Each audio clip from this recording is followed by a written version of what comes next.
So I recently had the opportunity to interview Dr. Una Cunningham out of the University of Canterbury, UC Spark, and it was such a nice experience. Not only how much I've learned from her work, but also getting to connect with her and chat with her, and just in the end, an overall wonderful person. And then even after the interview, I continued to try to put a couple of the ideas into practice. And so our conversation made an impact on me and my teaching.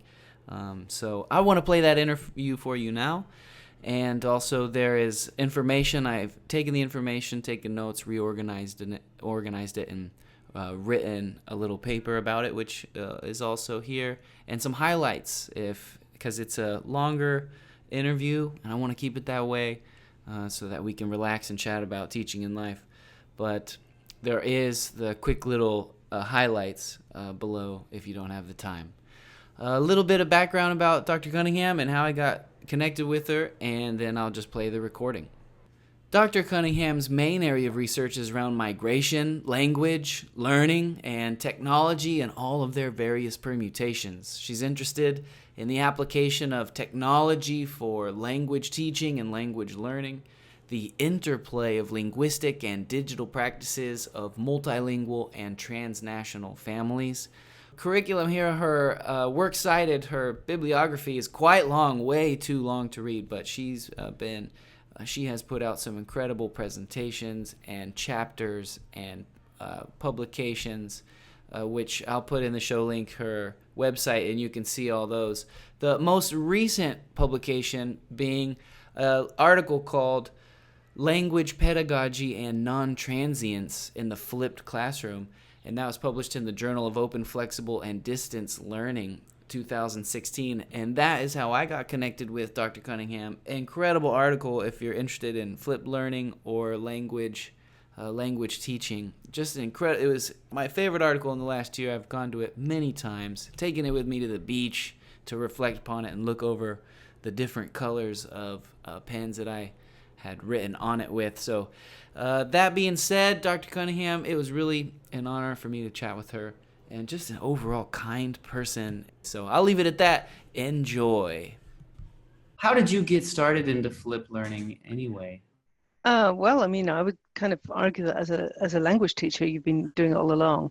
I mean, my first school teaching, I was teaching Swedish year 6 to 9, teaching them Spanish and English, but I'm thinking about the Spanish.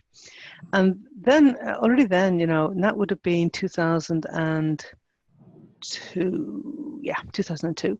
And then I set up a website for them, and I called it I think it was Room 336, which was the name of my classroom. And it had stuff for them to do, links to Spanish media, links to songs in YouTube, that kind of things.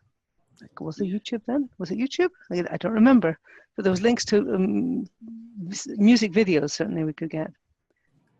I don't know how long YouTube's been around, but then already, and the thing was, the kids weren't expecting that kind of compliment to what was going on in class. But some of the more enthusiastic learners were really, really into it and loved looking at what I'd put on the website. And, I would tell them at the end of class, I would say, well, there's something new on the website, go and have a look. And they would be really into that. Yeah.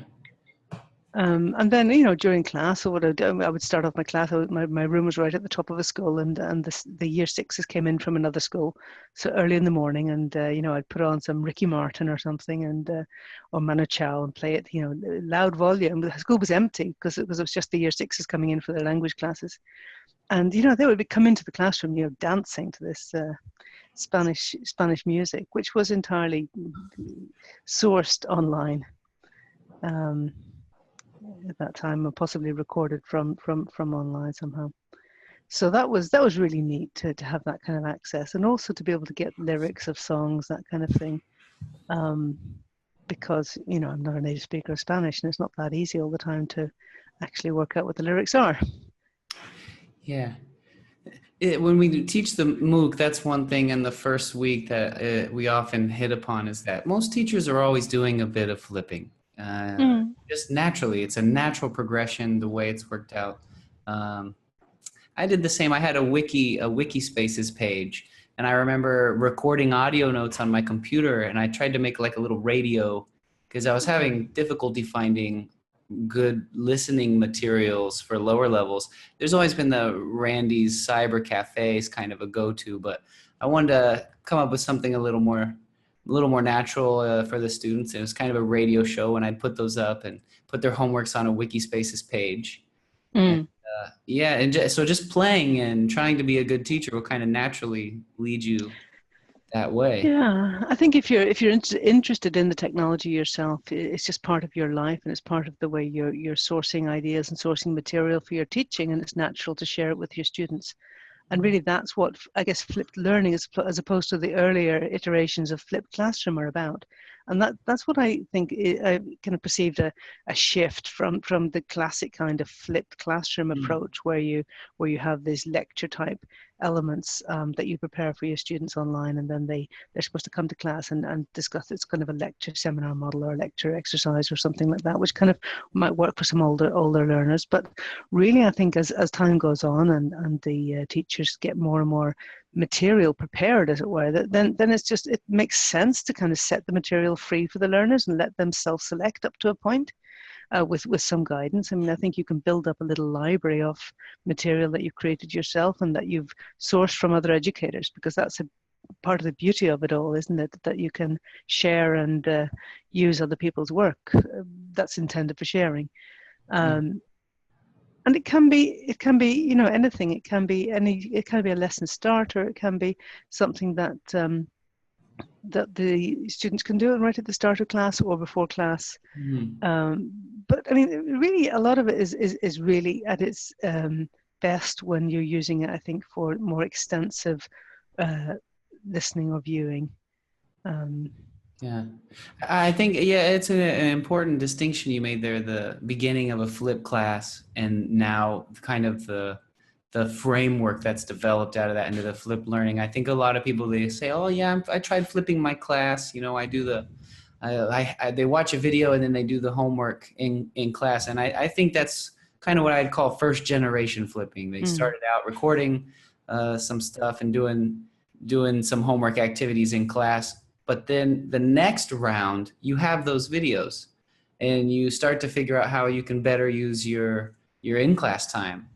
And then what I'm working towards is what you just kind of hinted at, is having the library. And that's mm, what I'm working towards now as a means to really differentiate. Because if you have the library and you have, for example, for simplicity's sake, let's just say it's grammar.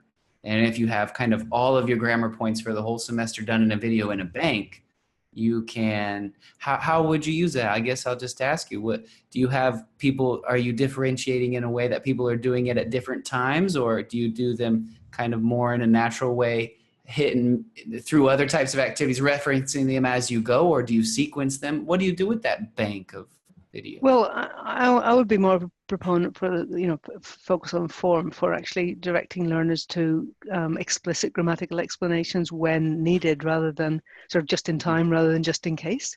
And Mm-hmm. there, I think having that material online is just so fantastic, because it means that you don't need to stop and explain a point of grammar on the fly, but you have this nicely prepared, curated explanation ready to go for those who want it, those who need it, or for Mm-hmm. that student, that one who always says, "But why is it like that?" And then you can say, "I Mm-hmm. see you're really interested in this. Why don't you go and look at video 37? It explains it really nicely." And just that, being able to give the students individual, um, pointing them individually at videos or at materials that are where, like, what they want to know right now, or what you think they need to know. Yeah. And that you could even do that in your feedback to their written work. You Mm-hmm. can say, you're still struggling with this point, with subject verb agreement, let's say. I think you need to actually go back and review video 45, because that covers that point. Yeah, and they do need to review it. I mean, how many times do you have to be reminded about third person S before you finally get it? I mean, forever. I mean, just constantly. Or for me as a Spanish learner, I think I'm on year 16, and I still ser y estar. I still make Yes, yeah. still like make little mistakes. You were always working on it, And I think you're right. I think passing a quick little Post-it note in a speaking activity instead of stopping them and correcting them, because we're not really exactly how sure that feedback is anyway. But passing them a quick little Post-it note, hey, check out that video. Or like you said, and it seems very appropriate in writing, making a note there, hey, you're struggling with this. Yeah. And that could actually be done more interactively, of course, as well. If you were giving them some kind of online feedback, for example, even just as a comments, you could actually link in the video into the comments to the student's work. How would you do that? You said you use Zoom. Can you put a link in the chat box and have them? Yeah, sure, you can do that. Cool. Yeah, you could do that. I guess another way to do it would be, you could do it in all kinds of ways. You could do it even as PowerPoint if you wanted. You put their text up there and make a PowerPoint with a audio commentary, and then you can use your hypertext. Or you can simply record you can record a sound file if you want, and just have a Word document, or you can even give the not the audio feedback and just written feedback with comments and track changes perhaps, or even just comments in Microsoft Word, and simply have a link to the video you want them to review. I remember way back when when people were making a lot of web pages using HTML. And frames were the thing. Frames were new. There was this teacher, this educator, and I really don't remember who it was. But what he did, he would put the student writing in one frame, and then he would have frames below, kind of popping up, linking in points of grammar. Frames. I don't recall. Well, it was kind of when web. You're too young for this. It was in the early days of the web when. A web page would be made up of different sections. So there'd be even like a left menu, we can say, which is still kind of common. Yeah. Right. So that would be a frame, and then there would be a main frame, and then there would be smaller frames underneath the main frame. It's totally out of fashion now in terms of web design, but at that time it was a way of bringing in different windows into a web page. And so that teacher would, then you could do sort of mouse rollovers, and this frame then would pop up with an explanation of that thing. It's kind of there in some parts of, when you can look up a word, sometimes by with a mouse over rollover. So it was a more elaborate form of that.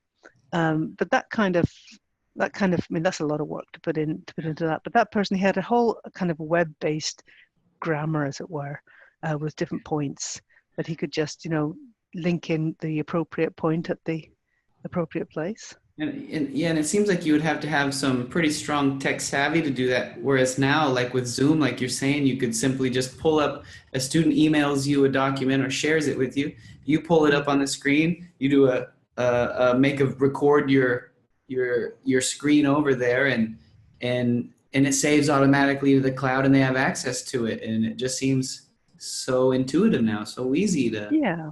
What would you say is the biggest benefit from giving feedback to students, let's just say on their writing, in a video form like you're doing, as opposed to grading the paper here on paper and giving them back a paper with the comments?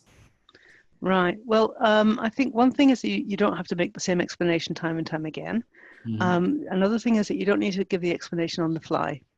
You don't need to sort of be put on the spot and try and recall, especially if you're not a native speaker of the target language. It can be really quite tricky to remember something you've learned yourself maybe quite a while ago, to give an explanation that makes sense and is succinct, and you don't sort of go off on the wrong track sometimes, as you might do if you're trying to make it up as you go along. But you've got a nice clear explanation, and it doesn't need to be one that you've made yourself. It can be one that you've sourced on the web as a shareable, and it's just all there, and you can use these things. That's what they're for. That's why people share them. Absolutely. Well, I changed the question. I have so many things I want to ask you. But we talked about the flipped classroom, kind of a traditional first generation, kind of second generation, third generation. Moving into a more modern flip framework, what does your in-class time look like? And that's something that a lot of people struggle with. It's what I've struggled with. You spend so much time and effort maybe making videos, curating videos, figuring out a way to make more interesting, more concise videos, because a boring video lectures is just not any more effective than anything else. Maybe even playing with some interactive features, and I spend all this time like getting that done. And then it's kind of like, well, now what the heck do I do in class? So this last year has now been, well, what am I doing in class? So what is your in class look like? Maybe you could pick a level and a skill. I don't know. It's a pretty open question, but Yeah, it is. And I'm not a language teacher anymore, of course. I teach language education. So my class, I do use kind of a flip model anyway in my language education, although I mostly teach online, but still. But in a language teaching situation, I would be very much in favor of trying to use the class time as much as possible for student production and perception, and less time on grammatical explanations, and using grammatical explanations at the point of need rather than as a whole class activity. Yeah. So a kind of a fairly strong interpretation of communicative language teaching. Yes. Working with tasks as much as possible, as much as is meaningful, and trying to get the students to be the driving force behind when they want explanations, when they need explanations. Obviously with the teacher guiding what's going on. So a lot of student activity, very student-centered, with the teacher there to support the students' use of the language, use of the target language as much as possible, right from the word go. Yeah. Well, what about with your teachers? What's and I know you do online, but your synchronous. What's your favorite type activity to do in that space? Oh, well, if you can make it work, and by making it work, I mean that you can actually get everybody on board having done the preparation. Then I think having had people view a lecture, view a presentation of some kind before class, and then come together to discuss it. So what I like to do then, I like to give them some discussion questions and I don't give them before they view the video or the lecture, whatever they're viewing, but they come in, they get some discussion questions, and then they get a chance to discuss, ideally without the teacher being present first, and then the teacher comes along. Yeah, so this is a way of increasing student activity without increasing instructor time. That's without the teacher being present. Yeah. Well, my first thought is oftentimes they'll give and we often advise people to give the comprehension questions as they watch the video or do the reading to kind of guide them, because if you just say watch the video, it's not as effective. A lot of learner training, and you want to provide some guided practice, but you don't give them you don't give them the questions until they come to class. Until after, yeah. And of course, I mean, you might want to view it again then with the questions in mind, but just having had that kind of generic, global kind of understanding going on first, just absorbing the input. Yeah, and then you said without the teacher being present. I find it interesting. Just get out of the way. Just don't be there. Yeah. And it's the same idea as this kind of small group. Buzz groups you might have before you ask the students to contribute in the whole class setting. It's just to allow them to try out their ideas in a safe space. I just love that so much, because there's so much pressure, I think, on teaching. I've been doing some observations lately of teachers too, and it might be a phenomenon of them knowing they're being observed by me, that there's a little bit of over planning. It might not be a true example of their class, but just very much, even though it's very great pedagogy, it's still very teacher-centered, and I love that. Just get out of the way. So if you were teaching in a live setting here at the university and you're in a classroom, would you put them in groups and just step outside for a minute, or kind of just maybe hang out at the front of the room, but just give them as much space as possible? Yeah, and if it was a class, a timed class that I had to do this within, I would put them into groups and say, get on with it. In 15 minutes, we're going to come together and discuss. Yeah. And that's a really nice way to allow the most hesitant students to try out their thoughts, try out their language, try out their ideas, and see how they're received in the small group before trying them out in the bigger group. Otherwise, what I've done in the past at the university level is actually scheduled a class so that the class runs, let's say, from 9 to 12 in the morning, but it's actually a 2-hour class. So the students come at 9 and the teacher turns up, takes the role or whatever, and possibly hands out the discussion questions. Yeah, and then leaves and say, "I'll be back in an hour." The students are free to sort of, do what they want during that time. They'll discuss in groups. They'll go and get a coffee and discuss together, and then come back. Yeah, I absolutely love it. And it's so counterintuitive because you think, what is this teacher actually doing? But honestly, getting out of the way sometimes is. Yeah, I've learned. Oh, go ahead. I was going to say, if there's some hesitancy about from the leadership thinking the teachers are slacking, then just add it on as an extra hour, for the students. Yeah. Without taking it, so the teacher isn't actually getting paid for it. If that's the crunch. Yeah, but it's actually, it seems.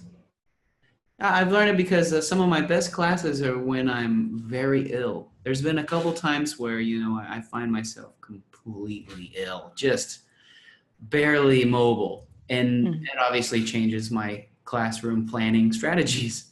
I'll quickly and easily devise a way to do as little as possible. I'll be so sick that there's a huge problem with plastic in the ocean. And here's a video about the island the size of Texas in the ocean. How are we going to fix this problem? You have 1 hour, go. And then go try to stay alive for the hour, while I'm ill. And I specifically remember that these times that someone will come, hey, this was an amazing class. And I remember this because me thinking I did absolutely nothing. But you didn't do absolutely nothing, of course, because you set up the activity, you designed it, you created the stimulus material, and you gave them the space. Because, you can't do the learning for them. Giving space. I like that a lot. Give them the space. Yeah, sometimes you just really got to give them space and not. But so many times what I'm observing, though, it's so they're going through the book. And the last couple I've observed have got a digital version of the language book, just a typical kind of language learning book. And even if they have students go up and write on the board in the space what the answer is, it's still, now you go write. Okay, now you write. And they're really not giving very much space. Is this at university level? Yeah, this was actually at the university level, a lower level language class, usually level 3, level 4. Yeah, you see, I would like to just really turn that all around, that kind of class, because if all language has to go through the teacher, there's very little language being used by each student. Yeah, it seems that way. And how do you get the reluctant students to speak? And especially, I learned very quickly that this is why I started flipping, actually, this very thing I'm about to say. I would be giving a little lesson on, I don't know, the simple present tense, and you do a little close activity. And it's when I was just beginning. What goes in this space? Do, and they have to say, and if you just ask out to the group, you got the same people that are really active about yelling out the answer, so kind of asking out and people yelling out is not very effective at all. But if instead you start from kind of what's been covered in the tech, do you have to cover the textbook? Is that the curriculum is the textbook? I've become completely rebellious. I'm very fortunate in that I am kind of a utility player. I go to companies, I do this, I do that, and I don't have a lot of day-to-day oversight. And honestly, I have lately, and I feel terrible because I made them buy the book. The first day I made them buy the book. I thought I'm going to plan the book. I'm going to do it. But then I get in my flow and I find myself doing my best teaching. And we don't know. We've been watching Netflix and singing songs. I've been building my own grammar activities. I hate our textbook. I absolutely loathe our textbook. But you can probably use it for a lot of stimulus for student communication. But I think that what you really need to be, what all language teachers need to be doing as much as possible is to get the students using the language spontaneously for meaning-focused activities rather than form-focused, like closed tests where they're filling in a gap. Absolutely, because then you go through and it's just a balance, this whole accuracy, fluency debate. And you mentioned the focus on forms. And I just read a book a couple days ago, and there was a whole chapter dedicated to that kind of history of And I guess I don't remember all of it exactly, but I remember thinking in my head, if I took two groups and on one of them we came through and we went through the chapters and we went through all this and we took the test and we did it, and on the other group we just came in and watched Netflix and had fun and ate pizza, and I took them to the movies and we just kind of hung out, and they were like, hey, you know, there's a bookstore, how do you say this? Which one would gain the most communicative competency? And after a lot of reflection, I think a little bit of both. I think if you just hang out and sing Kumbaya all hour versus just study language forms, not just grammar, but language, specific language instruction. I think a little bit of both. Well, I would say there's another alternative, and that is actually to work with task. For example, if you want to work with the present tense, find some kind of real world activity when we use the present tense. But maybe have I don't know, using technology, get them to make a kind of a live Facebook video or something like that, you know, and have them, you know, comment exactly what they're doing in real time. Take them walking around the classroom, you know, and get them to use the present continuous if that's what you're trying to do. You know, I'm walking in the door. My classmate is approaching now. He's holding a book. It seems like, yeah, Facebook Live would be very conducive to the present progressive tense, for example. Wouldn't it just, you know, and that's the kind of thing. And you can get them to make a video and you can show them some Facebook Live videos, obviously select nice, safe ones. And then you can do it with them, with or without the technology. They can also be, you know, pretending that they're holding a smartphone and they're doing it, or they can be doing it for real, either way, whatever dependent level of technology they have and comfort with it. Yeah, that's a wonderful idea. I love those types of activities. I would love to hear more of your ideas. What are your favorite tasks? You know, having to make a Facebook video. What are some of your go-to favorite? I'm going to share a link with you. It's something that I've actually set up. I'll see if I can just find it here. So it's on YouTube. Actually, it's a video I made, and I call it 100 tasks for language teachers. Oh, yeah, yes. And I've also got a little video about task-based language teaching there too, which I'll share the link with you. I assure you, I will enjoy it thoroughly. You have found a fellow nerd and big fan, and big fan. And this is the way I do task-based. Then the way I flip my classroom by creating these things, because my students, as I say, are not language students per se, but actually, let me just show this to you. In fact, it's at least a little bit of it. It's quite short. Did you say you were going to post this video on your blog? Oh yeah, why don't I? Yeah, why? Yeah, sure. And so if that's going to be the case, I'll go ahead and ask the question. What exactly is task-based? You hear it a lot. I've never actually read the book on task-based learning. How would you sum it up to people? Task-based learning. Task-based is finding a real reason why your learners need to use the language.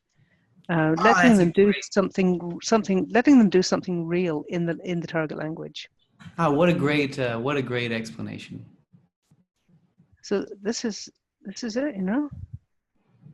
I won't play it all for you, but I'll just play a little bit. Can you see and hear that? I can. TL target language. Arrange advertising for a friendly match.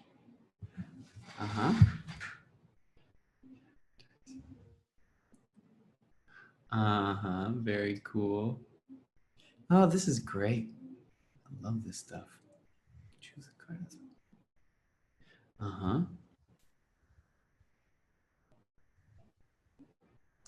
And I don't know why I'm thinking about grammar so much right now, but I think it's really tough for people to kind of get out of that structured syllabus that's based on language, on grammar.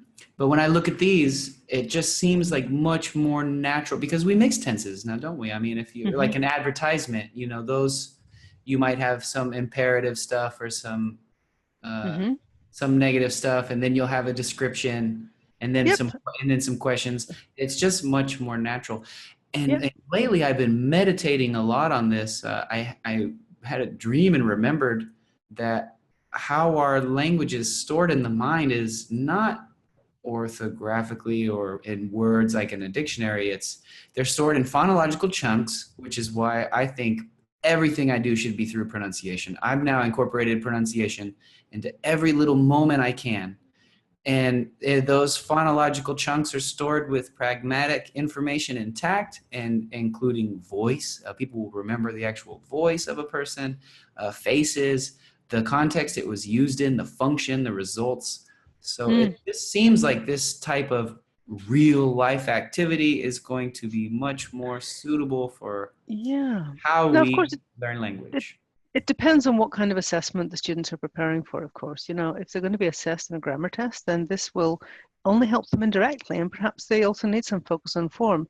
But if you imagine this kind of task, like prepare for an exchange term in target language country, let's say your students who are university students are going to prepare for a semester in an American university, let's say. Mm-hmm. And of course, it's not real, you know, but this just preparing for it. So what would they need to find out? Well, they would need to research some possible universities. Perhaps there are maybe 3 they could choose from, and you would. This doesn't have to be real at all, but your university may have um, partner universities that you could target. So they need to look at what's the deal for international students there. They need to think about maybe you can set some kind of activities like they want to write an email to the international coordinator. It doesn't have to be real. They don't have to send it, but just writing an email. How do you write an email? What's an email look like in English? Oh, man. Fantastic. They might want to arrange accommodation, so they have to research accommodation. What kind of student accommodation is available? Are there dorm rooms? Are there digs? Do they have homestay? What's the deal? And maybe they want to write they want to look at some ads for accommodation and maybe write a letter to answer one to ask. Maybe they want to then role play, you know, kind of looking at some accommodation. I mean, that's the kind of thing you can have, A phone get them call, to a phone call. Absolutely, you know, the sky's the financing, limit. a budget. Yep. How to open a bank account in Oh, the, you know, all of this stuff yeah. in this one sort of task. I mean, this task could actually last you an entire semester to work with this. And another cool thing about this that I don't do enough in my own teaching is I think the term is spiraling, where you could use this for a low level, you could do it again at an intermediate level, and you could do it at an advanced level Absolutely. with different tasks for each one. Or if you have a mixed level, mixed ability class, then you can actually Yes. offer.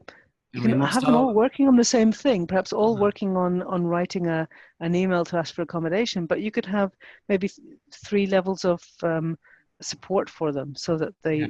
the most ambitious students maybe would do it with minimal support. You can imagine perhaps having one level of support where the support is written in English, and another variant of the same thing where parts of it are written in Spanish. Yeah. Yeah. I find that almost all of my classes have been mixed level. I don't know that I've ever had a class that wasn't. Mm. And the nice thing is with this kind of task, if you're working with mini focus in that kind of way, is that you can offer this kind of varied levels of support, and you can allow the students to choose their level of ambition there. So Yeah. if you can have color coded red, green, and orange or whatever, like traffic lights, and you can maybe notice that somebody's choosing the easiest level, and that you think they're able to do more. Then you can say, "Yeah, I see you did that really nicely. So maybe next time you'd like to take the more challenging option." That's great. But Yeah. again, I mean, this is flipped and it's not flipped. You know, it's you can use this kind of technology. You can use technology in this. You can have parts of it that are flipped in the sense of having a library of resources. So if you were doing this, you know, they would need then to, you know, learn how to, let's say, how to write an email or how to make a phone call. So you Mhm. would have some material prepared that would kind of go through that. Maybe a 3-minute video of how to make a phone call in English to a Mhm. person you don't know, like a landlady you're trying to call up. Yes. And so they would view that possibly before class, possibly just before the activity. And then they would be set up for it. Yeah. Fantastic. Yeah, emails and phone calls are a big part of what I do in English for companies and in Mhm. working with employees of the university. You know, people will go through 4 years of university English here and they leave and they don't know how to write an email. That's shocking. I'm wondering then, I mean, the next question is, why is there a difference between what you're doing for companies and what you're doing for your regular students? I think the most, I don't know, the TOEFL requirement. Okay, so there we have it. You're preparing for TOEFL. They must take the TOEFL, and so if everyone has to, if your measurement of success for the university is the TOEFL, then pretty much the whole program gets TOEFL geared. Right, fine. Yeah, yeah. But TOEFL doesn't actually examine their explicit knowledge of grammar. And TOEFL examines their the old ability. TOEFL. It's the old paper TOEFL. Yeah, but it still doesn't, it's not a grammar test in any way. I think there's a grammar section, like a multiple choice. There's the old version and a new version. Oh, right. Yeah, and because it's cheaper. There's some other, maybe some specific challenges that the department needs to work on. But I mean, the idea of TOEFL is that it actually measures proficiency, yes, rather than so fluency should be more important than accuracy. Yeah. You know, it's interesting that you asked that question. Why am I doing something different than over there? Because we have the undergraduate program, we have, and then I'm in the extension, which has English for companies. And we have another one that's just regular extension, regular language program. And then we have another one. And I find myself thinking, you know what, it's so much time to build 3 different curriculum, 3 different syllabi, all these documents, and to get them accredited is about my worst nightmare. But when I go into the classroom, you know, oftentimes they're the same thing. I'm working with people, and it just seems like just a big hassle, really. Yeah. I don't know. Yeah. I mean, another nice thing about having a library of online resources that you've created or curated is that you can actually offer choice to your students. So while your business-oriented students might want to work with business kinds of emails and things, other students would perhaps need also to be able to write emails, but in more of a kind of everyday situation. Maybe an email complaining about something, or an email to the maker of their computer to ask about some fault or something, or an email to an online bookshop saying that my book hasn't come, you know. Absolutely. There's good stuff online. I often ask my students to bring in emails because a lot of there's always several people in the class that are already receiving emails, and we check out their emails, and it's also a bit of fun because they'll usually be employing some Google Translate techniques, which usually fail miserably, which is always a good laugh, and but it's always good to see what they're actually doing now. You can also build some activities around Google Translate about, you know, to really pull it apart and see, you know, what's it good at and what's it not so good at, and see where the limit is. Absolutely. It's always a bit of fun, the old Google Translate. Oh yeah, but it's getting better and better. It really is. And it can be a support. Absolutely. I have some questions. So the teachers that you're working with, are they language teachers? Yeah. Well, I mean, all teachers are language teachers, right? Yes. Foreign language. Yeah. But I guess. I mean that even some of my students are actually regular primary school teachers in New Zealand, or early childhood teachers, or secondary teachers of, say, physics or maths, who come to my postgraduate qualification classes in order to learn more about the context of. Well, a lot of them are multilingual students, migrant students who have a different home language, students who perhaps come to them as recent arrivals who don't have a whole lot of English, who are developing their English, and of course they're developing the language of those students, the English of those students, even if they're, say, physics teachers, but they're also developing the subject-specific language of all of the students. So they're teaching the language of maths or the language of physics even to their monolingual English-speaking students. Absolutely, that's a good point. Yeah. So, I mean, language awareness is something for all teachers, I think. But a lot of them are, well, some of them at least are teachers, or some are ESOL teachers of English to speakers of other languages, and others are teachers of international languages, or teachers of our indigenous language, Te Reo Māori, in New Zealand. It's another one of your special interests. Well, I'm in New Zealand, and Yeah, absolutely. Um, Something just popped into my head. Could you share those 100 tasks for certainly, those? That looks like a gold mine. I would love to take advantage of. yeah, and have a look at the rest of what's on my channel there, because there's some other stuff there as Absolutely. well. And I guess building off, just to continue to build off that task, because it's maybe a little bit redundant because those are real life tasks, and you said that's what task-based is real life stuff. But just Or similar expand. to real life, it doesn't have to be really real life. It can be let's pretend kind of real life. Yeah, but how something I've been thinking about lately, because I feel like how am I conceptualizing my program? Because I'm building the curriculum from scratch, start to finish. And so I'm Yeah. kind of trying to do this start with the end in mind type of technique. Hmm. What is my final goal of the program? So Yep. my final goal of the program would be to have bilingual people. And that, what does that mean? Well, I would say they can participate in the global community. They can participate online, they can participate in real life, they can do transactional stuff, they can go to Mm. conferences, they can make phone calls, they can participate in the real world. Hmm. So how can take those task-based activities just maybe one step further? And maybe the answer is they shouldn't always be in the real world because it should be a safe place because they don't want to take this stuff real. But just building off the task-based kind of conversation, how can you get students more involved in real stuff, meeting real people, doing real projects, maybe project-based Mm. learning? What are your thoughts on getting students really participating in the target culture? Yeah, it depends on their level up to a point, because it's frustrating if you have too little of the language because it's so hard work for both parts. But I mean, where you are, do you have access to native speakers of English apart from yourself? I mean, Yeah, community members, I'd say people who so. are doing other things, yeah, Yeah, maybe not a whole bunch, but they're always around, and it's a small yeah, world. And, or perhaps some international students hmm who might not even be native speakers, who might just be from somewhere else, who aren't native Spanish speakers. Maybe Absolutely. you have some Japanese students, for example, or Some German uh, students, people yeah, that are always bilingual. absolutely. Because these what you get then is you get genuine communication happening, and that's your target.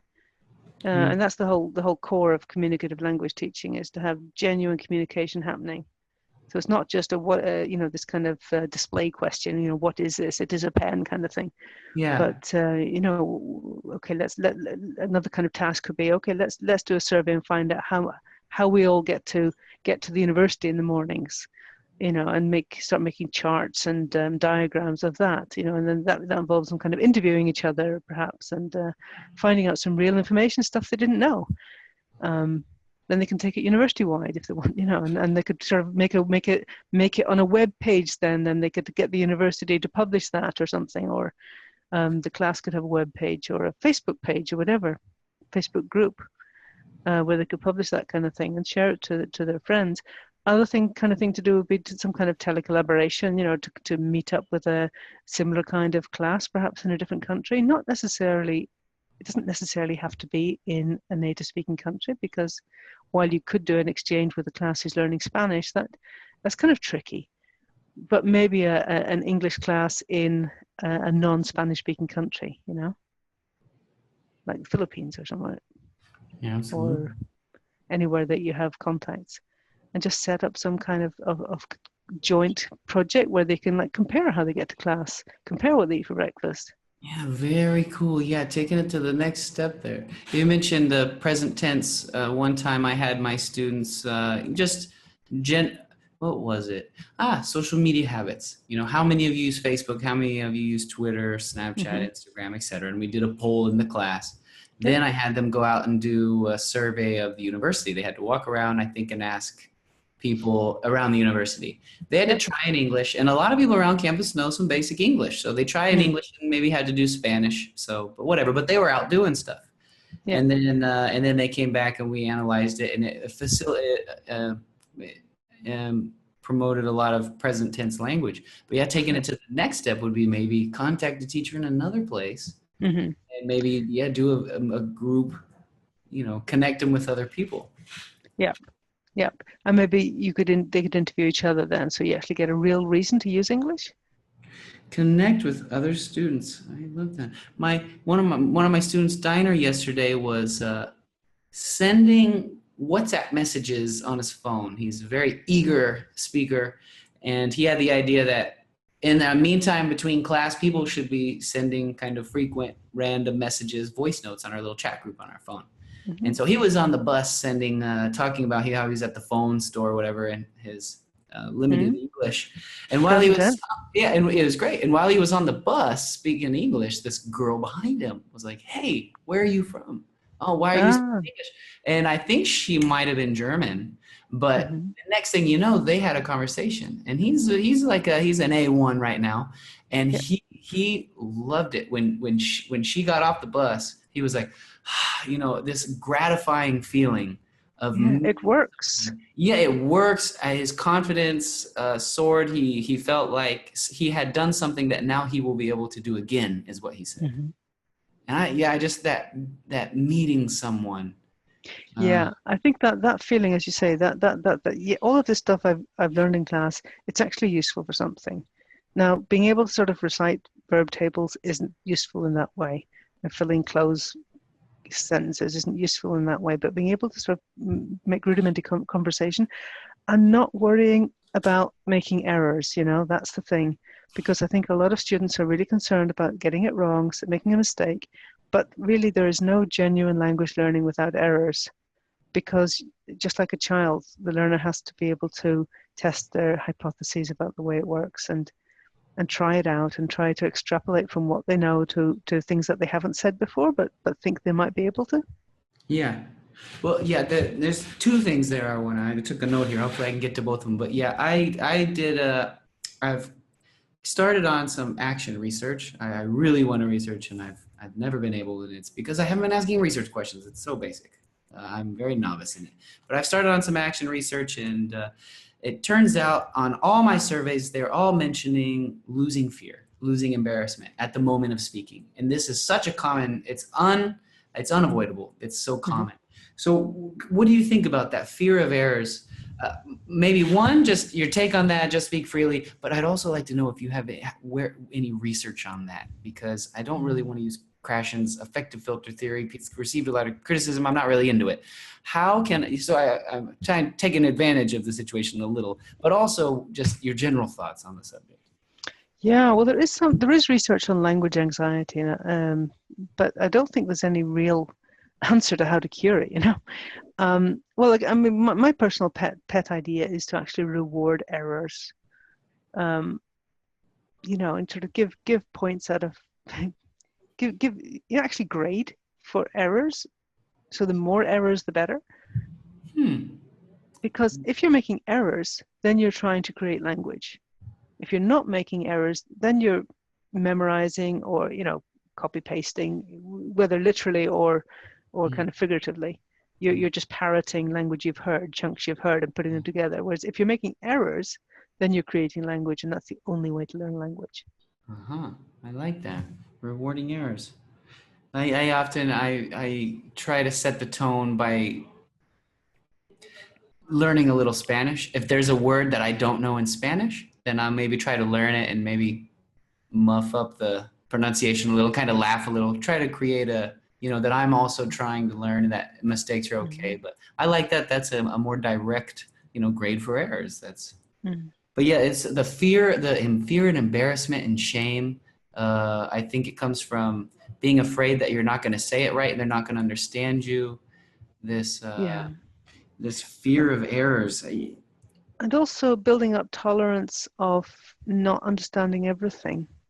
And I think the way to do that is to let the students listen and view things that you don't expect them to understand everything, and you set it up in that way, so they don't feel that they've failed if they don't understand everything. But you actually give them some specific listening tasks. I think last time we spoke, I told you about a vehicle maintenance class I had, And I had them work with a program. It was a car program about these guys who went to the scrapyard and got parts and built a car.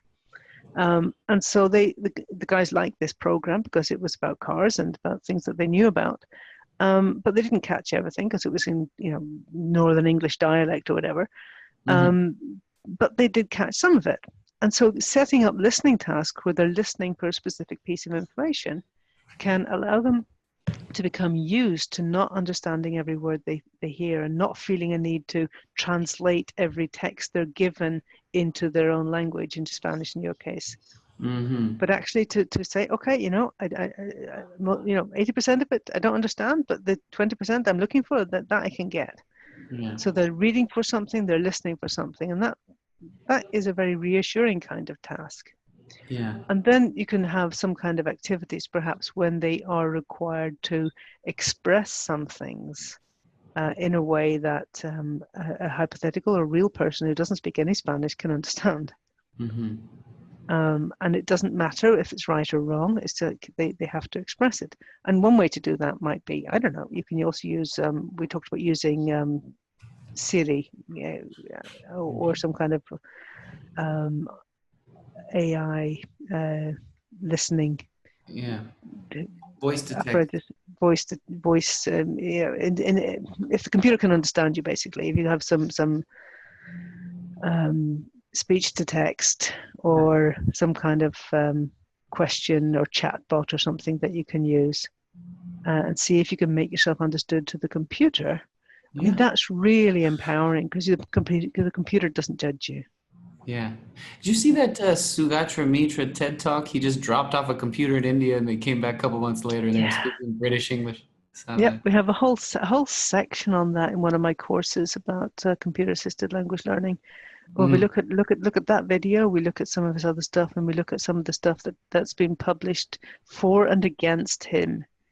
And it's like there's some really nice stuff about that. And that's another section I could put in the blog, really, isn't it? Self-organized learning environments. I think Yep. And one of the criticisms about that was that there's an article. Let's see. Oh, can you kill a goat by staring at it? I think it's called. And the idea was that the kids were given, or kids in a similar situation were given that question to find out the answer to. And did as much research as they could using the internet, and concluded that yes, you can kill a goat by staring at it, because there was no guidance, there was no adult there to say no, that's not true. It's you're misjudging this, you're overinterpreting that. They needed the guidance. These things aren't self-organized. You do need to have a more knowledgeable other. Let me just see if I can pick up that for you. Yeah, I'm definitely a big fan of coaching, training, having someone present. Yeah, but you need to give space as well, and not be overbearing as a teacher, and not be too teacher-centered. I think is a huge challenge for a lot of teachers.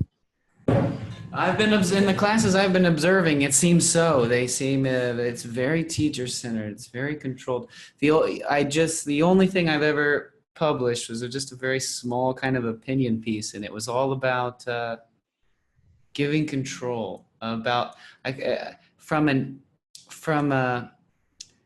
working to a culture of compliance to a culture of independence. And if we're completely controlling them all the time, telling them what to learn and how to learn, then can we really complain about them being apathetic? Because I hear that teachers in the teacher lounge complaining that the students are just so apathetic. Well, that's because they don't care. Yeah, because it's the teacher's agenda, not the learner's agenda. That's part of it. You have to allow them to follow what's interesting as well. And English it's such a gift to be a language teacher, because the content can be anything. Anything at all. It's like, what do you like? Do you like crocheting, cars, soccer? Yeah. Anything at all. I mean, what are you going to teach? Numbers and colors in the alphabet? Anything at all. Yep. Anything you want. Yeah. Anything you want. Yeah. Exactly. And that makes it so much easier, I think, to get the learners on board if you allow them to direct some of the choices of topics. And of course, a lot of the stuff out there is going to be too difficult for them, but that's, if you think about the way young children learn their first language, up to a point, yes, we simplify language that we present to them, but they're surrounded by all this other language as well. And that's part of the input. They hear other people's conversations and pick up on them.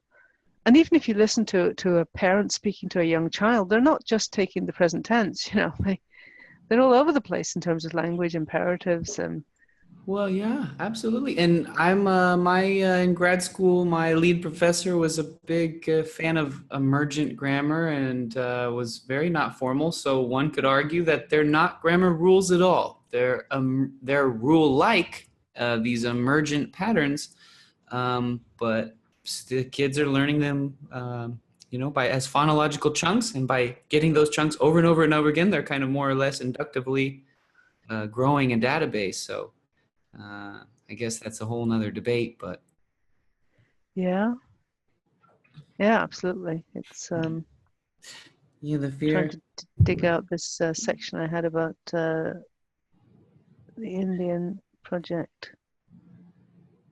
Yeah, if I were to look up fear, they put losing fear, and I guess the question would be fear of what? And I guess fear of mistakes, you said, but what can I'm trying to find something in the literature. You can look for face-threatening acts, and losing face. Face is a big thing in the literature. Losing face. And you've got foreign language anxiety is another thing you can search for. Threatening. What? Could you repeat that, please? Foreign language anxiety. My favorite classroom phrase. Foreign language anxiety. Someone said willingness to speak. Willingness to communicate, WTC, is often used. Willingness to communicate. I need to look up that a little bit. I've got a student who's just written about that. I actually got she's now a colleague. She was my doctoral student until a few months ago, who has completed her PhD now. She worked using Facebook to teach German, and she's now very interested in Instagram as a tool. I love Instagram as a tool. It's great for reading because they're short texts, and it's a great way to foster them curating their own learning because they can follow the pages that they like. That's a great. Yeah. What have you ever seen Scoop It? No. It's a curating site. I made each student build a Scoop It webpage and curate their own. They had to do 2 articles a week. I have something very simple: learn 5 new words from the article or video, write a summary paragraph, and write 2 questions. And then each week they just met and gave a 5-minute presentation on their. One of them did astronomy, another one did cooking, another one, and they just followed their own project. It was a great class. I should do that again, actually. Now. Yeah, I mean that's the kind of a task then, that they're getting something that they can share. There's a real recipient. They're communicating something that the person doesn't already know. It's not just a false communication. It's real. It's their interest. They're presenting it. That's well worth doing. It's kind of cool. It's natural. I mean, even just with you and I and the natural kind of general public, stuff goes viral on Facebook. Why? Even if you don't like it, people love to see someone else passionate about something. People love it. Maybe I'm not really into sewing, but there might be an inspirational video about this person that's dedicated their life to sewing. It's kind of neat to see someone that has a thing. Absolutely. And there's all kinds of, what do we call it? Pinner? No. What is that social media site? Pinterest? Yes, that's the one. That's the one. Now that's a good thing to look at. I was just thinking about sewing. There's lots of things with handcraft in Pinterest. People show their work, what they've done. Yeah, and I guess that it's kind of a natural task-based learning that people just do on their own. It certainly is. And you see, natural task-based learning, that is, let's say instead, let's call it language use. It's real language use. So the students are moving, then transitioning from being primarily learners to primarily users. Yeah. They're learning by using. I clicked your YouTube video there. Sorry, it popped up. Okay. Yeah, natural-based. There's 2 other things I wanted to ask you. Changing gears a little bit, you said, instead of having a more form-based kind of instruction, that students just being able to participate in a normal conversation, a much more natural, just the natural conversation as being more the goal. And it's a big question. You can tackle it however you want, but let's just imagine having a normal conversation. I guess it's so context specific. I'll ask it anyway. Just having a normal conversation, a successful conversation, is that being the goal? Could you break that down into some smaller components? Absolutely. What are some smaller components as you see into having just a normal, my evaluation is often just the boss coming from Australia. Actually, I'm working with an Australian company, or coming from Texas. And the boss man coming down, boss woman coming down, walking around and saying hi to people in the break room. Let's just imagine that as just a very casual conversation. What would you say as a language teacher? And could you break that down into some smaller components? Yeah, I mean, the first thing you want to do is do a kind of a genre analysis. So what are the characteristics of this kind of conversation? So the person walks up to somebody. What do? They shake hands. How do you shake hands with an American or an Australian? What does that involve? Is that different from anything that Colombians do? What about eye contact? What about distance? What about firmness of grip? Let's say. I mean that's cultural. It's not language, but it's all tied up. And then what do they actually say? Who speaks first? And what do they say? And you can imagine sort of videoing one of these conversations or a couple of them to kind of analyze it together with the class. What are the characteristics of this? And then you maybe have a few variant things you can say. So do they say hello? Do they say hi? Do they say how do you do? Do they say how are you today? What do they say? This is different in different cultures. Mm-hmm. And what do you answer to such a thing? If the boss person comes to you as a student and comes up to you, shakes your hand, and they say something, what do you answer? Very good. Very good. And should you then ask her, how are you? Or should you, what should you ask? Should you ask, how's your family? Where's the line go? Absolutely. And it just seems like a much better approach, because if you don't do this analysis, like you're saying, then it's just very, very good. And then there's breakdown, and because they're not getting that. Yep. That break. And you can go on, you can build on that. You can say, okay, and if there's an opportunity for further, let's call it emphatic communication, this kind of very superficial kind of communication, the teacher or the visitor might say, and how are you finding your studies here? And what building up these little embryonic conversations and elements of conversation. Mm-hmm. I think a lot of strategy work too. I find just a lot of, don't be afraid to say that you don't understand. Don't be afraid to say, I'm sorry. I didn't catch that. A lot of breakdown strategies, I feel. Yeah. And breakdown repair. Yeah. It's, and if they can't understand, if the visitor can't understand the student, what do? How do they make themselves clearer? Not just saying the same thing again and again and again, but trying to rephrase it somehow, or you can. There's things you can. I don't know. You can watch some Faulty Tower clips or something for some ideas of Manuel and Basil. Yeah. But how this kind of breakdown gets repaired and goes on, and how it can be, absolutely get ridiculous, of course. Absolutely. I love Faulty Towers. I didn't see it until I was in Europe. I actually was in Portadown for twice. Really? There you go. I was in County Armagh for about 8 months, 2 months, and then again for 8 or 9 months.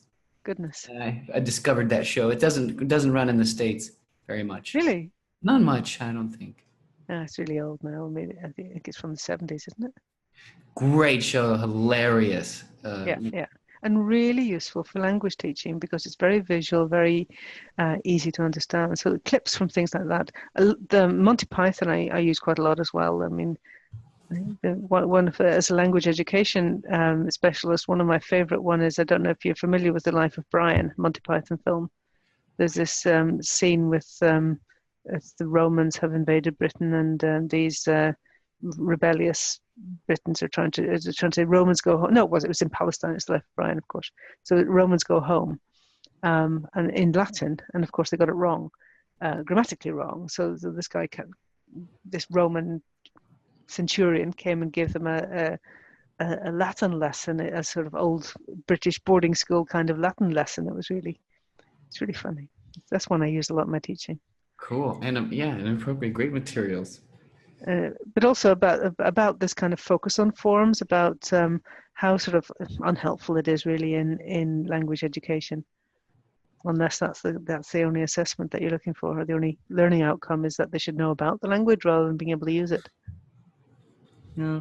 Well, that's going to lead me to another question. So it would be different if it's just a small talk chat in the break room, or if you're whatever the situation and the context would be. But if you're doing this genre analysis, if you're looking for components, can we do a meta? What would be the steps?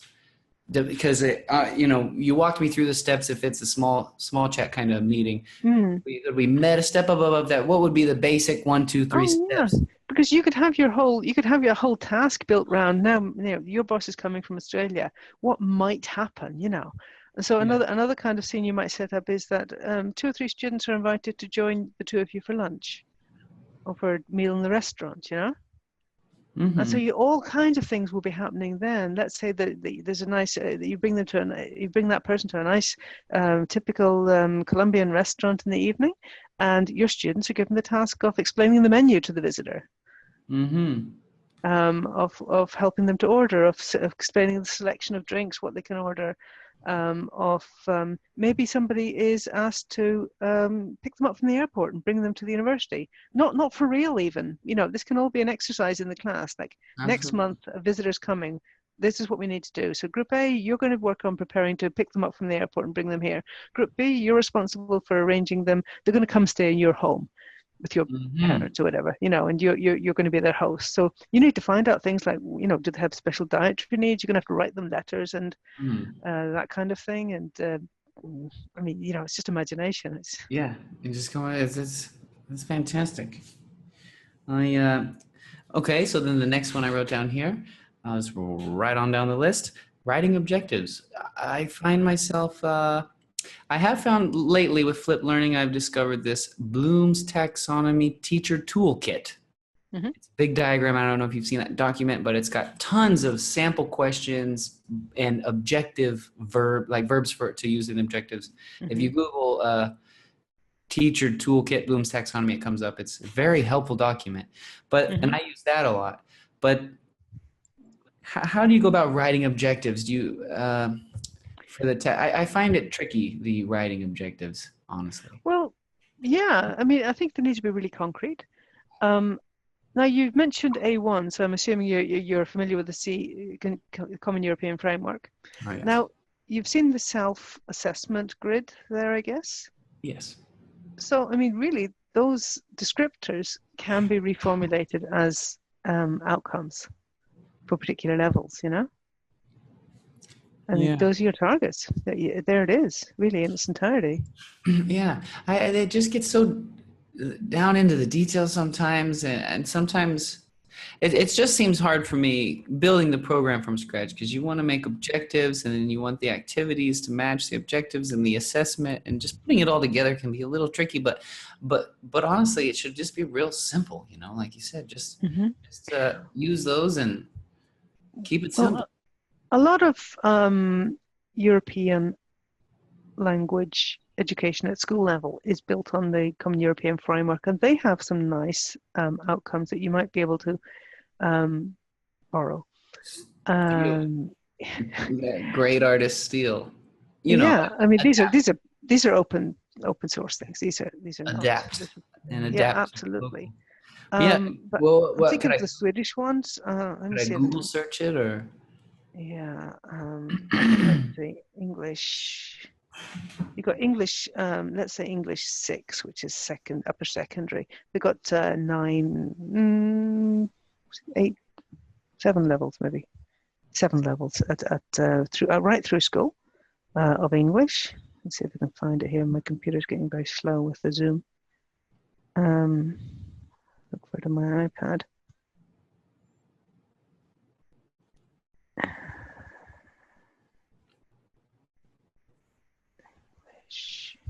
Google English 6 and then Skolverket, which is the name of the, if you Google it in English, then it might get the English side.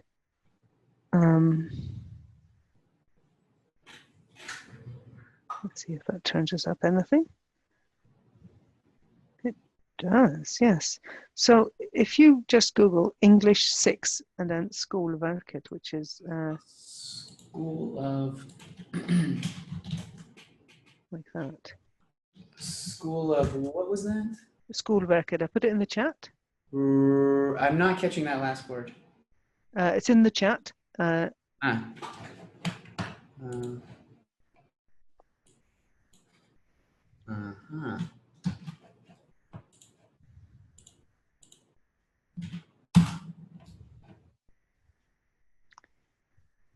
It looks like there's a. It's a PDF. Looks like there's a PDF there. And that PDF takes you right through levels 5, 6, and 7, which are about B2. Maybe you want an earlier one. You know, we can look for that too. You can look for English 3, say, which would be A2. Broken down into content, reception, production. Yep. So it's got content and then it's got knowledge requirement.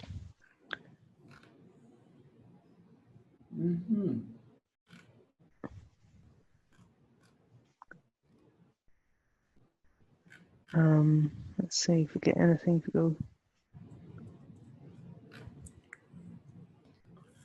You know, when I first got asked to build this curriculum, I went and I researched a bunch of textbook series. I found a series that I like, and basically I went through those because I had to do 16 syllabi pretty instantly. So I went through the books and I took a lot of the content and objectives from the book, and that's how I got it going. And now I'm going through and I don't even want to use the book at all. Well, their content objectives are very often more like achievement tests than proficiency tests. It's more like, have you done chapter or book 4, you know? Absolutely. Yeah, absolutely. And that's not relevant for language. It just isn't. It might be relevant for physics. So, and that's what you said about putting the Common European Framework into the objectives. It's naturally more proficiency based, putting more. Yeah. So, building proficiency through task-based learning seems like. Well, that's an approach. That's a way I would prefer to do it. Meaning focused instruction, meaning focused production, are you familiar with Pole Nation?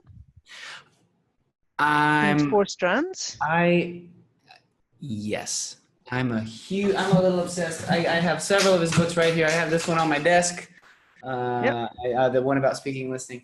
And I do, and I am trying to focus on those, especially the fluency development. He argues that we don't spend enough time on the fluency development, whether it be writing, listening, reading. And I've been playing with those lately. Doing the 4-3-2 activity is fantastic. As students have reported that they love it. And when I do my listening activities, I use breakingnewsenglish.com. I love that site. I'm a huge fan of that. And instead of reading it, and I use it basically as a closed activity or a dictation, but instead of doing it in class, I'll record them on this handy dandy microphone and send it to them in a flipped model. And then in class, sometimes I'll do some fluency work by reducing and increasing the speed of the recording in Audacity. And so sometimes getting them playing with the speeds even. So yeah, he's been a big influence. Yeah. The electricity just went out, and my screen is black. But are we still connected? Yep, I can hear you. Can you hear me? Yeah, I can hear you fine. We are on a backup generator, and I'm happy that we did not get disconnected. Oh, wow. So you have this kind of. There we are. You're back. Interesting. Yeah.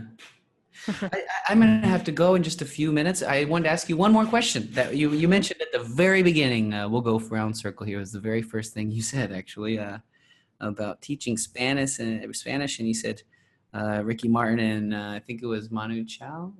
Manu Chao, yeah. Yeah, great. I saw them live last year. They came to town. Great taste, by the way.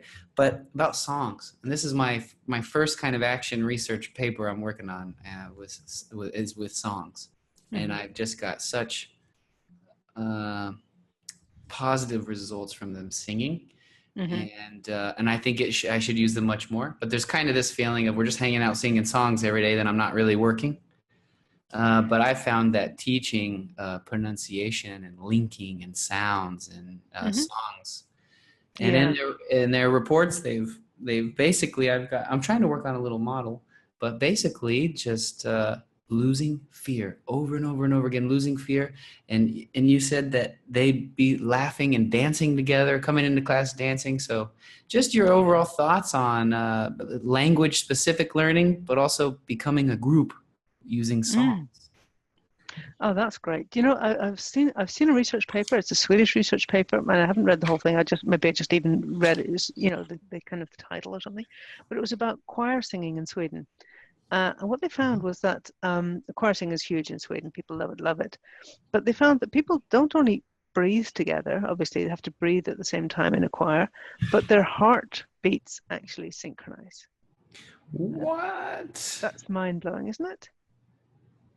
That's amazing. Talk about being a part of the group. They were saying, like, I felt it was an interesting triangle because some of it was I lost my fear because I was part of the group.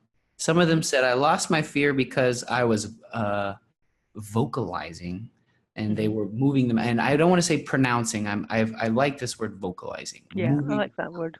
And some of them said that what was the other one? Being a part of the group, pronunciation, and losing fear. And some of them, they were improving their pronunciation because they were doing it as a group. And so it was kind of a three-way kind of cycle there. And and I wouldn't be afraid of this choral reading kind of thing. You know, I wouldn't be a fan of, you know, getting people to, you know, to read line by line, turn by turn, because that's an ordeal for a lot of people. But this choral reading, that the whole class is reading together as one, that's neat. Yeah, reading out loud in the classes is. I last year I ran an in-class flip model, and I duplicated myself by recording my lecture, and then I put them all in a room watching a video of me teaching while I would rather give feedback or read aloud in small groups. But choral reading would be another solution. Yeah, and not necessarily the whole class, not necessarily, it could be, but it could be like half class, it could be in 4 groups or something, or, you know, just so you feel as a learner that you're not on your own, you're not as vulnerable, you're not taking such a risk. Is there any way you could pass me the research on the Swedish, the singing and the? It's very cool. I'm looking for research on singing, but it seems to be there's just a lot of activity books and but not much actual research on. Yeah, the one thing I don't like in that respect is using song as a listening exercise, because it's really, really kind of difficult often to pick up lyrics, you know, and to have a close exercise. I don't like that as a way of using song. I think it's much more productive to let them sing themselves. You know, they're able to do that. And it kind of shoots yourself in the foot because, at least in my opinion, because another thing I picked up from the data is that they loved the activity because it wasn't for a grade. It was something different. And because it wasn't necessarily so language focused, it was just fun. Yeah. It was just fun for them. And I have done some close activities with songs, but I prefer to just sing the songs. I let them practice the songs. Another research question of mine is, do songs work in the FLIP framework? So just a simple survey question was, how did you prepare for the class? Some of them listened to the song 30, 40 times throughout the week. Yeah.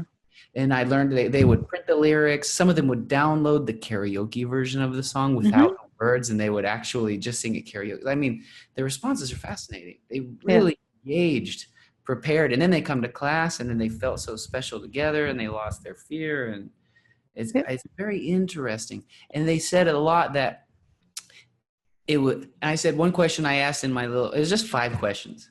How did you feel during the activity? And all 80% responded, well, I felt a little nervous in the beginning because it was difficult, but then I started to get it and I felt much better. 80% of the class responded that. And I thought, and then gratifying was a word. So there's something about that. It was something that it was hard and scary at first, but then more comfortable afterwards. And I think it builds a growth mindset. I might take it in that direction, kind of a. They can see that, wow, it's scary at first, but then it's fun. Yep. I think a target should be that every member of the class says something, takes the target language into their mouth every lesson. I'll write that down. I think it's kind of hard to feel a success otherwise as a student. Yeah, if you don't say anything, oh, absolutely, yeah. How would you feel in a French class if you didn't say any French? Yeah, Yeah. it would feel really not productive. But you need to make it safe. And one way to make it safe is to not make them do it on their own. I think so. Yeah, they're just a relaxed and safe environment being a number one causative. There's a lot of things. I think I was playing here with these things, these little. It's called a Vester way of analyzing. I don't know, just playing with these for qualitative data. But it seems one of the most causative factors is just having a relaxed and fun environment and teacher guidance. But a lot of the things like vocabulary learning, and I don't even know if this is real. I'm just playing with these little. I don't really understand. I'm just beginning. But it seems like vocabulary learning and stuff seem to be kind of more caused. They seem to be a little more not as direct as I thought. It seems as if you provide a rich environment, they'll kind of do it on their own. Providing the task, for example. Yeah, picking up the language in context is so much easier. There's a really nice little 4-page article that I came across at one point. It's Paul Nation and somebody else, and the other person's the first name on it. And it's called Teaching Vocabulary Communicatively or something like that. Teaching Vocabulary Communicatively, something like that. And it's all about, just really, it's this kind of, flooding with the language, with vocabulary. But it was a little passage about a nurse, for example, and it was something about registration. And so one of the target words was registration, and you're supposed to work out, what that means, and without ever translating it. So instead of actually giving any kind of gloss or anything or any kind of explanation, what it did was there was an exercise, and it said, okay, there are several ways of getting registration, or something like that. So these are some of the ways. Talk about them in your group, about which of them you think is more important. And there was like 5 examples of different ways of getting registration. And in the course of reading that and approaching that task, then you understood what registration was in kind of a nuanced way, because you came at it from around and about it without ever actually saying, what does registration mean? Or translating it. It's really, really nice. Cool. I'll definitely. I was just having a quick look in the book, thinking that maybe it would be in the references in the back. He's got a lot of stuff on vocabulary. Oh yeah, that's his big thing. I don't know what's happened. I'm a huge fan. I only discovered him maybe 2 years ago. He's got one on building curriculum development that was very helpful. Yeah, Nation and McAllister, is it? Or McAllister and is it McAllister and somebody, also New Zealanders. It's the green one, yeah. Seen his videos on YouTube too. I rather. Yeah, those are ones I bring into my my master's students actually as well. Let them view some of Paul Nation's lectures. Oh, you probably enjoy these master's courses that I run. I there's no doubt that I would. Total nerd. So probably would do it I'd probably do it on my free time. I'd probably sit at home and drink a beer and watch it instead of I just really enjoy it. I don't know why. Yeah. So I'll probably so if that's an option at any point, if you'd like to do some courses with us, they're all online, but you have your master's already, so you don't need that. Yeah, but it's fun, it's fun. I enjoy it, hearing new ideas and trying to figure out the next step. Maybe think about the PhD, but I don't know. I'm also living a pretty good life here in Colombia, enjoying myself thoroughly. Sounds wonderful. But I would like to research. I am a novice, but if you were ever interested in somehow putting a paper together or anything, I would love to do that. I find that I'm really good with ideas. I'm really good at just having fun and playing. As far as organizing actual documents, I just don't really. I'm an audiobook person. I prefer not to read. I document sitting in a chair and on the computer typing and editing is just my brain just really doesn't like it. So But have you shared that with your students, the audiobooks? yeah, a couple of them. Yeah, a couple of one. It depends on the class, but one group. That's the good thing. I have basically total freedom. And one I was working with, and we did a book club class. I created an entire class with current events using the Harkness method, and they led using Harkness. And then the next one was only pronunciation course. And then the next one was all about watching series. They each picked an episode and they each taught a class using an episode, which we watched in class. And then the fourth one was a book club. And one of my students said, because I was sharing that I love audiobooks, and he was like, well, could you get the audiobook of this? And I figured out a way to copy it and get it to him. And he listened to it as he read it. And wow, did I watch I did a pre-post test on just a general oral interview using the Common European Framework, and he shot up a full point in just a matter of months. He shot up from a B1 to a B2. I recorded him. I got the data on it. It was incredible. That's I believe that totally. It's just extensive reading, extensive listening, but also extensive writing and extensive speaking. And extensive speaking, the only way to get them to do it is to get them to do it on their own, because that's the only safe way, really. Whether it be them recording a weekly podcast of 10 minutes or them doing an audio journal or a vlog. I wrote a note yesterday that I'm lacking in that because I'm not seeing the gains that I would like in one of my courses. I've been with them now 120 hours of coursework. I'm not seeing them really. They started at A0 and I got them to A1 and now they're at a low A2, but they've plateaued. And it's because I think I'm not getting them the extensive. The textbooks aren't going to help. I know that much. Stupid little textbooks are not pushing them. If I could just get them a graded reader, a little Sherlock Holmes book with the audio. These exist. Paul Nation's website. Have you had a look? No, I have not. I'd love to look. There's such a lot there of graded readers. Free graded readers. Really? Very excited. And I don't know whether they have audio versions or not, but that's not a big deal for you to record or get some people to do it for you.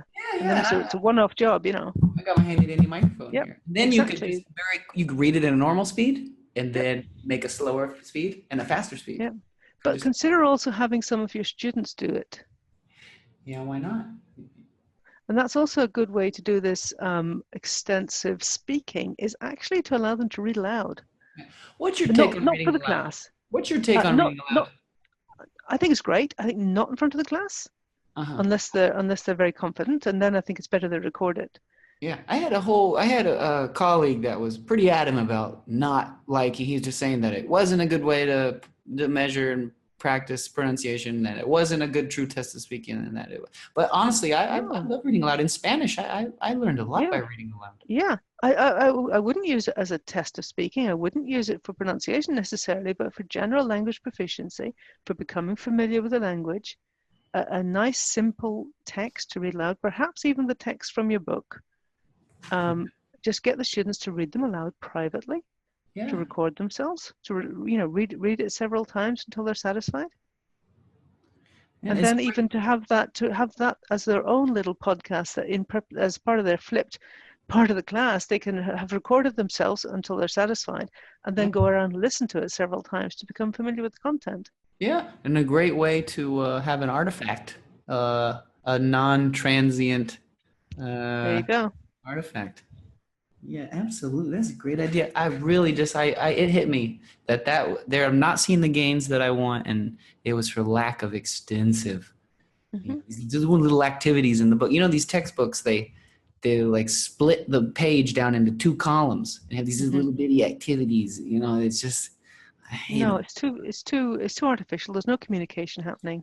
There's some great YouTube little very easy audiobooks on YouTube. I would be if you want those that are very good for extensive. I need to incorporate those, and maybe for adults it's very practical to set weekly goals or monthly goals. Just once a week record yourself talking weekly. Yeah. Something. Yeah, I would have them try to do it daily, even Uh-huh. for a minute, like brushing their teeth, and not if you can somehow motivate them to do it, but not require them to make it public, or maybe just to share it with you. Yeah. Maybe just upload it into it's just something to ponder on. Yeah, absolutely extensive stuff. And yeah, I think that is the way to go. I'm lacking on that right now. I think it's very common to neglect that aspect of it, and I think the temptation is to make everything go through the teacher, that it doesn't count unless you hear them do it. And of course that's not sustainable, because that means that everyone's going to be doing very little, because you can only be present so much. Yeah. Yeah, it makes sense. The more you speak, the more you're going to improve your speaking. So, yeah, and listening. Even to put them into groups of 4 or something, and have 2 read to the other 2 from a text, and take it in turns to read intos to the other 2 or something like that, Yeah. just to get the language into the mouths. Again, I'm gonna check out your 100 task. Yeah, and bear in mind that each of those is actually, it could be a whole semester, it could be a lesson, and it needs to be broken down into subtasks. Yeah. It can be as complex as you like, and because it's just the meaning focus, it can be at whatever level you like as well. Yeah, maybe. Yeah, so maybe for the next conversation, a couple of things I've been doing. Dictations, playing with dictations in the modern world, and I've been playing a lot with trailers, a lot with pronunciation. I really think we're doing such a disservice by waiting until they're upper intermediates before we give them a pronunciation course. I mean, even from day one, I'm introducing word stress, just hitting the pronunciation stuff daily. I think it's so important. I use rubber bands for word stress, making them clap it out. I have a kazoo for intonation, the music, and Does it work? I think so. Yeah, I really hope so. And reception, getting them. The one big problem is listening, because they're saying, "Hey, I understand it when I read it," because Spanish and alphabet. Oh, they're in the power. They share a similar alphabet, so they can understand when they read it. But then when someone says it, they don't understand it. But if I had to pick just one thing, it would be just demonstrating linking, showing them linking. Linking and is the key to them understanding what they hear. Yeah, but I think you're really onto something there with the audiobook and the printed book at the same time, or watching soap operas with English text, so English to English. Yes, for sight sound recognition, I think. Yeah, to get them over that hump of being able to read a lot better than they're able to listen. Yeah. I'm completely hitting a wall here. I gotta go home. I'm so tired. Right. Hey, could I ask you one last question? Sure. I'll throw you a curveball on the spot. I was listening, a little background to the question. I was listening to a podcast. I'm a podcast audiobook fan, and this podcast talks to kind of the best people in lots of different fields, no matter what it is, and tries to break it down into simpler components to see what makes a great chef, what makes a great swimmer, what makes a great whatever, and if that can be applied to other fields. So he was Tim Ferriss, and he was interviewing a head Nike guy talking about trainers, and he developed an algorithm, the best way to predict which sprinters you can shave seconds off his time by working with them, and which exercises to focus on. And his whole premise was, there's so much to do in training. You can do today in the science of kinesiology, there's so many types of weightlifting, there's so many types of exercise, there's so many types of things you can do. You can train in a pool, you can train with weights, you can train blah blah blah blah blah. So much you can do, but so little time. And I thought, wow, that sounds a lot like language learning. You can work on pronunciation, there's a million and one things you can do with language. So his question was, what's the most bang for your buck? If you can only pick 1 or 2 activities to do, you would try to choose activities that will influence other activities. So if you have to choose between this or this, we'll try to pick the one that will improve the other one. So I guess my spot on question to you there with that little bit of background is, what would be if you could only do one activity in a language learning classroom, what would it be to get the most bang for your buck? Oh gosh, I guess it would be. Phew, I know, right?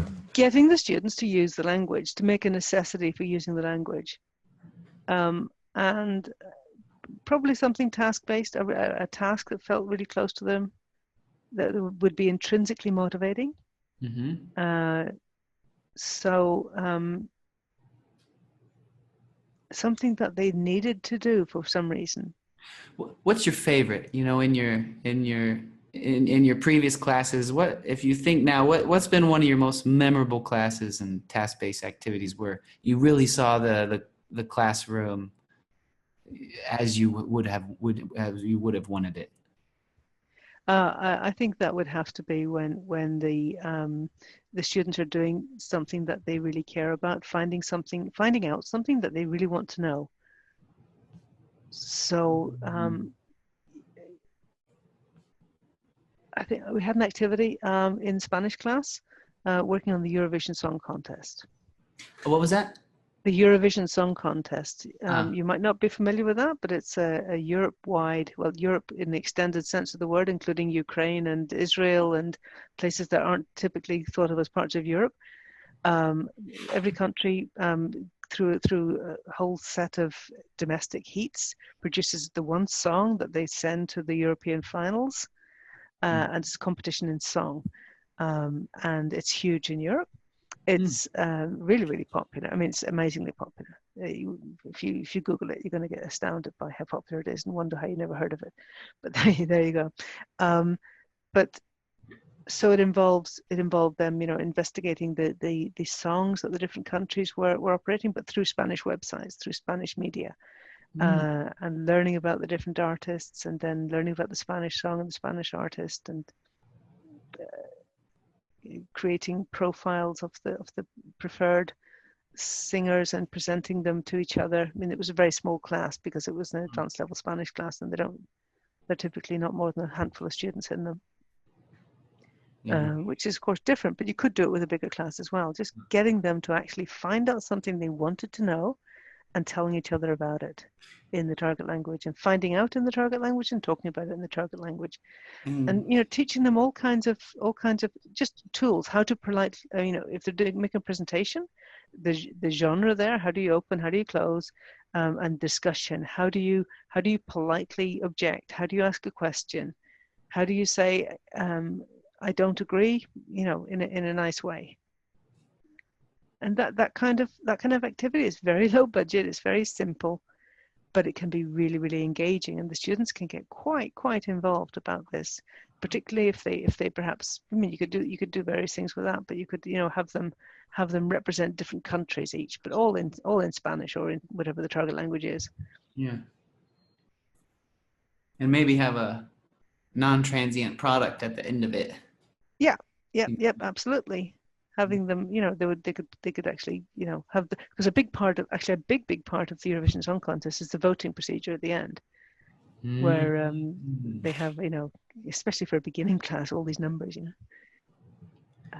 so you can imagine also, several levels of students coming together to do this as a task, to create a Eurovision Song Contest, and then have the voting and all these numbers and scores, and the way it works, the countries each have a vote, and each country can give, I think if they have a 12-pointer, a 10-pointer, a 9, 8, and then down to 1, so and they award these points to the different countries, and they of course do that, and they each do it in their own language usually, and they have these presenters who then translate into the other languages. So I mean, it's be a nice kind of activity for a task. Finding out something they really want to know and telling each other about it. Yep. Yeah, that engages the class. Telling each other about it. That's just a great line. Yeah, it takes monitoring because you need to make sure they're actually finding out about it in the target language. Because the worst case scenario is they're going to Google it all in their own language and then translate it into target language using Google Translate. And then you have a much, much thinner activity. Yeah. Yeah. Well, that's very cool. What a very cool place to stop, I think. It's a great line. Just finding out something they really want to know. Yeah. Yeah, That's yeah. I took some notes. I'll maybe go back and watch this in the next couple days. Yeah. Thank you so much for chatting. It was a very nice conversation. Yeah, really. I've enjoyed meeting you and chatting with you. And Yeah, and you know so interesting to much. follow you. Thank you so much for the share. I'm going to look at those 100 tasks. I need to, I've always kind of skimmed around task-based learning. I've worked with colleagues, we've done it, but I've never actually really dug into it. I'm going to go crack the book on it and look into it a little more seriously. I think it makes sense. It makes great sense. Yeah. That's it. Because that really does fulfill that getting them to do something that they really want to communicate about. Yeah. Hey, well, thank you again so much. Yeah. I appreciate it. Great. Yeah, I hope to chat again. Let me know anything you need. I don't know what I could help you with, but if it's So possible, I would love to where help. where exactly are you, Kevin? I'm in Barranquilla, Colombia. Barranquilla, is that in the north? Yes, it's on the northern coast. All Yeah, right. if you ever need any help with Spanish materials, if you're doing any of that sort of work, I can go out and just snap some pictures. Yeah, that could be neat. Yeah, I could just go pick up some local menus and scan them for you. No big Yeah, deal. yeah. I'll bear that in mind. Just record some phone conversations. Living in the world of Spanish down here. Yeah, and that's actually something for you to consider doing in general, to create some of those resources simply and just upload them and as shareables with open source Yeah, it's with what the Creative Commons public domain is what I'm looking for, CC0 license, so people can just share them. yeah, just to go around make videos. Yeah. Yeah, absolutely. Uh-huh. You can get your students to do that as well. Get them to interview each other in English about Colombia. Yeah, this sounds bad, but I love getting them to do my work for me as much as possible. Well, no, it's not. See, their work. It has to be them. They have to do the work because that's how they're going to do the learning. Yeah. Your work is setting it up and telling them what to do so that they will learn. But they have to do the work. Yeah, my next little project is working on a bank of from Netflix, whether they be short videos or pictures with a picture of the screen of Netflix with the English text there, and they take a picture to identify a grammar point or vocabulary word or a phrasal verb or an idiomatic expression, and put those all in a bank. And then they'll come to class and give a 1-minute presentation on their deal, but then start to make a bank of English through Netflix and movies. But you're going to get them to make the pictures, yeah, not you. Yes, yeah, exactly. So that way I'm multiplying it, and then then they'll contribute. And then I'll provide that for the next class, and they'll contribute. And then hopefully it's not me. Hopefully I can pay someone, but to go through and tag them all. Tag it in the name of the show, tag the grammar point, tag a vocabulary word or whatever it is, and Get the students to do that. That's a task as well. Yeah, thinking of tags, that's really, and then doing the whole. My husband's a keen photographer. He's Swedish, so he's a non-native speaker of English, but he's kind of uploads his pictures to various databases, and he has to tag them, and it's a whole genre analysis procedure. So what kind of tags do people have? What are the higher level, the lower level tags? Get them to do it. Yeah, we're just never gonna stop with the ideas now, are we? As my best friend Rob always said, he's a little country, but he says, got more ideas than you can shake a stick at. That's it. Kind of a Kansas, old timey Kansas phrase for you. Yeah, no. Well, I'll let you get off, Kevin. It's been great talking to you. Have a great weekend. Really, it's an absolute pleasure, really. I just enjoy it so much. It's Nice to chat with you. Okay, take care. Okay, all the best. Bye.